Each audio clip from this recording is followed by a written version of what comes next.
आज महान योद्धा और गोंडवाना रानी दुर्गावती जी की जन्म जयंती भी है। पिछले वर्ष देश ने उनकी 500वीं जन्म जयंती मनाई थी। मैं रानी दुर्गावती को भी नमन करता हूं।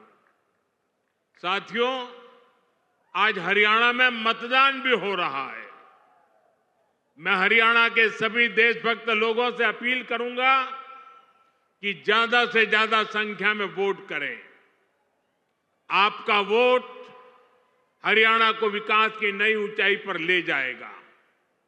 साथियों, नवरात्रि के इस पवित्र समय में मुझे अभी पीएम किसान सम्मान निधि की 18वीं किस्त जारी करने का अवसर मिला है। देश के 9.5 करोड़ किसानों के खातों में आज 20,000 करोड़ रुपए ट्रांसफर किए गए हैं। महाराष्ट्र की डबल इंजन की सरकार तो यहां के किसानों को डबल फायदा पहुंचा रही है। नमो शेतकारी महासम्मान योजना के तहत महाराष्ट्र के 90 लाख से ज्यादा किसानों को करीब 1900 करोड़ रुपए दिए गए हैं। आज कृषि, पशुपालन और किसान उत्पाद संघ एफपीओ से जुड़े सैकड़ों करोड़ रुपए के प्रोजेक्ट भी जनता को समर्पित किए गए हैं। पोहरा देवी के आशीर्वाद से मुझे अभी लाड़की बहन योजना की लाभार्थियों को मदद देने का भी सौभाग्य मिला है। ये योजना नारी शक्ति का सामर्थ्य बढ़ा रही है। मैं महाराष्ट्र के भाई बहनों को, देश के सभी किसान भाई बहनों को हार्दिक बधाई देता हूं। साथियों, आज यहां आने से पहले मुझे पोहरा देवी में बंजारा विरासत संग्रहालय के लोकार्पण का भी सौभाग्य मिला है। देश की महान बंजारा संस्कृति, इतनी बड़ी विरासत, इतनी प्राचीन परंपरा, ये म्यूजियम देश की नई पीढ़ियों को इनसे परिचित कराएगा। और मैं आप सबसे आग्रह करता हूं, ये जो मंच पर बैठे हैं उनको भी आग्रह करता हूं कि आज जाने से पहले ये बंजारा विरासत संग्रहालय देख करके ही जाना।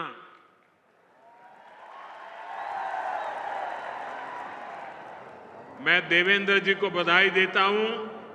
इन्होंने पहली सरकार के समय जो संकल्पना की और इसने उत्तम तरीके से आज मैंने इसको बना हुआ देखा, मन को बहुत ही संतोष हुआ, आनंद हुआ। और मैं तो आपसे आग्रह करूंगा, आप तो देखें, आपके पूरे परिवार को बाद में समय निकाल करके इसे देखने के लिए जरूर भेजें। मैं अभी पोहरा देवी में बंजारा समुदाय के भी कुछ महानुभावों से मिलकर के आया।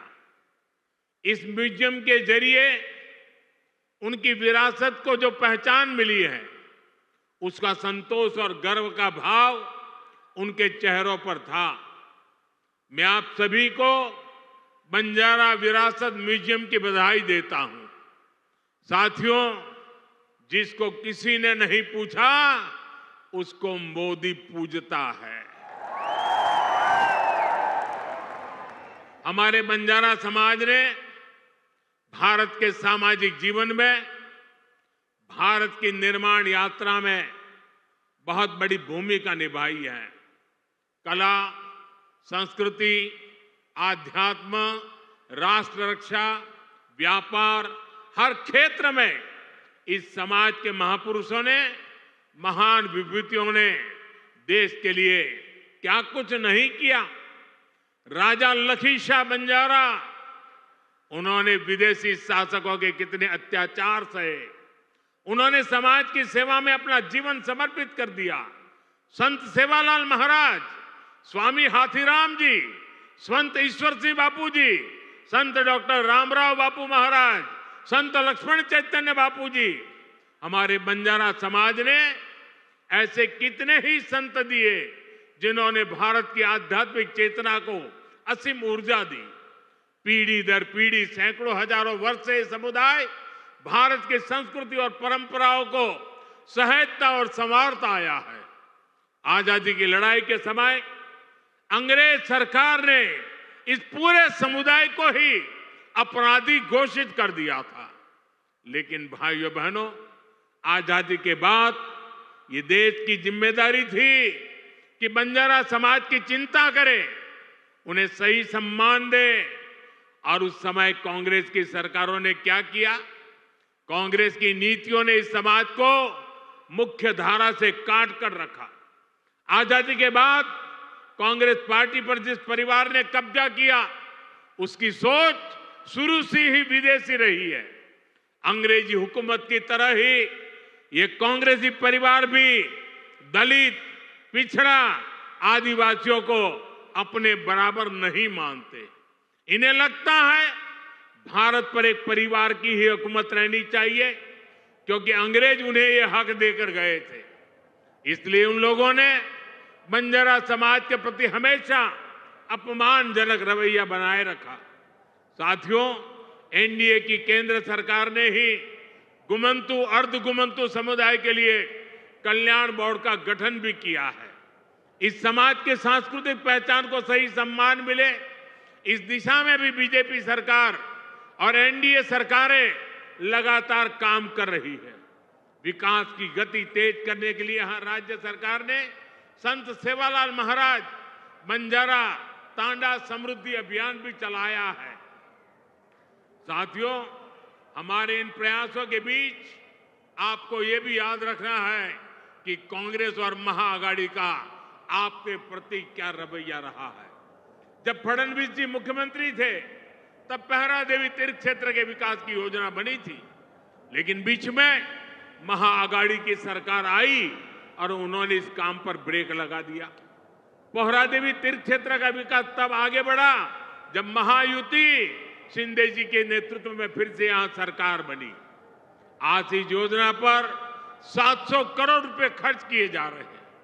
इस तीर्थ स्थल के विकास से भक्तों को आसानी होगी और आसपास के क्षेत्रों में विकास भी तेज होगा। भाइयों और बहनों, बीजेपी अपनी नीतियों से वंचित समाज को आगे बढ़ाना चाहती है, जबकि कांग्रेस सिर्फ लूटना जानती है। कांग्रेस गरीब को गरीब बनाकर रखना चाहती है। कमजोर और गरीब भारत कांग्रेस को उसकी राजनीति को बहुत सूट करता है। इसलिए आप सभी को कांग्रेस से बहुत सावधान रहना है। आज कांग्रेस को पूरी तरह से अर्बन नक्सल का गिरोह चला रहा है। कांग्रेस को लगता है कि अगर सब एक हो गए तो देश को बांटने का उनका एजेंडा फेल हो जाएगा। इसलिए हमें आपस में लड़वाना चाहते हैं। पूरा देश देख रहा है कांग्रेस के खतरनाक एजेंडों को विकास सपोर्ट, किसका सपोर्ट मिल रहा है? जो लोग भारत को आगे बढ़ने से रोकना चाहते हैं, वो इन दिनों कांग्रेस के सबसे करीबी दोस्त हैं। इसलिए समय एक होने का है। हमारी एकता ही देश को बचाएगी। भाइयों और बहनों, मैं महाराष्ट्र के लोगों को कांग्रेस की एक और करतूत बताना चाहता हूं। आपने खबरों में देखा होगा, अभी दिल्ली में हजारों करोड़ रुपए का ड्रग्स पकड़ा गया। और देखिए दुख की बात, इस ड्रग्स रैकेट का मुख्य सरगना कौन निकला? कांग्रेस का एक नेता उसका मुख्य सरगना निकला। कांग्रेस युवाओं को नशे की लत में धकेलकर उस पैसे से चुनाव लड़ना और जीतना चाहती है। हमें इस खतरे से सावधान रहना है और दूसरों को भी सावधान करना है। हमें साथ मिलकर ये लड़ाई जीतनी होगी। साथियों, आज हमारी सरकार का हर निर्णय, हर नीति विकसित भारत को समर्पित है। और विकसित भारत का बहुत बड़ा आधार हमारे किसान हैं। किसानों को सशक्त बनाने की दिशा में आज कई बड़े कदम उठाए गए हैं। आज 9,200 किसान उत्पाद संघ एफपीओ देश को समर्पित किए गए हैं।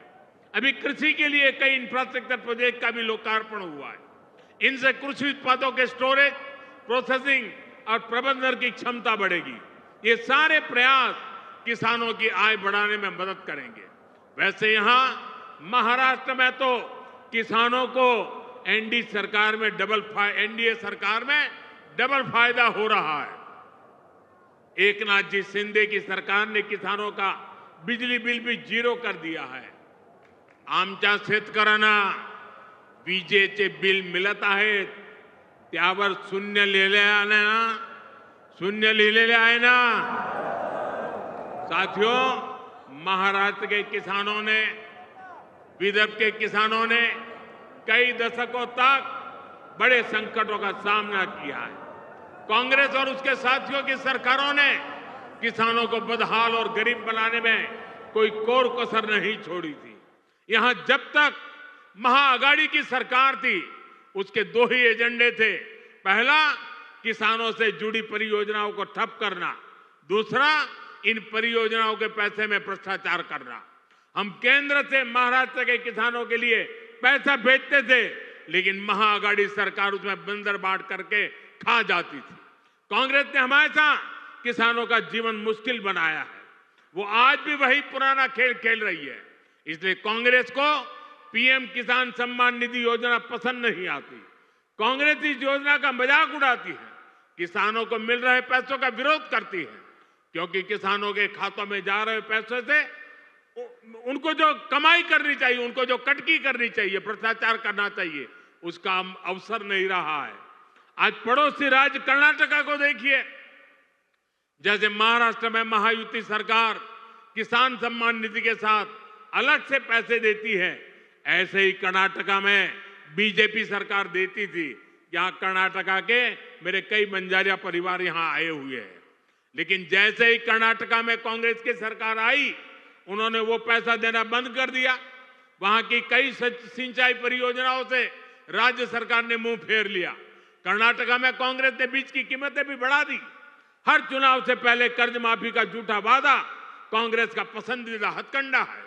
तेलंगाना में ये लोग कर्ज माफी का वादा करके सत्ता में आए, लेकिन सरकार बनने के बाद इतना समय गुजर गया, अब किसान कुछ पूछ रहे हैं कि उनका कर्ज माफ क्यों नहीं हुआ। भाइयों और बहनों, हमें भूलना नहीं है, महाराष्ट्र में भी कांग्रेस और महाअघाड़ी सरकार ने सिंचाई से जुड़े कितने कामों को रोक कर रखा था। जब एनडीए सरकार आई, उसने इस दिशा में तेजी से काम किया। महाराष्ट्र सरकार ने वैनगंगा, नलगंगा नदियों को लिंक करने की योजना को मंजूरी दी है। करीब 90,000 करोड़ रुपए की इस परियोजना से अमरावती, यवतमाळ, अकोला, बुल्डाना, वाशिम, नागपुर और वर्धा में पानी की कमी को दूर होगी। महाराष्ट्र की सरकार कपास और सोयाबीन की खेती करने वाले किसानों को आर्थिक मदद भी दे रही है। किसानों के खातों में कपास और सोयाबीन के लिए 10-10 हजार रुपए दिए जा रहे हैं। हाल ही में अमरावती के टेक्सटाइल पार्क का शिलान्यास भी किया गया। इस पार्क से कपास किसानों को बड़ी मदद मिलेगी। साथियों, हमारे महाराष्ट्र में देश की आर्थिक प्रगति का नेतृत्व करने की असीम क्षमता है। ये तभी होगा जब गांव, गरीब, किसान, मजदूर, दलित, वंचित सबको आगे बढ़ाने का अभियान मजबूती से चलता रहेगा। मुझे विश्वास है आप सब अपना आशीर्वाद बनाए रहेंगे। हम सब साथ मिलकर विकसित महाराष्ट्र, विकसित भारत के सपने को पूरा करेंगे।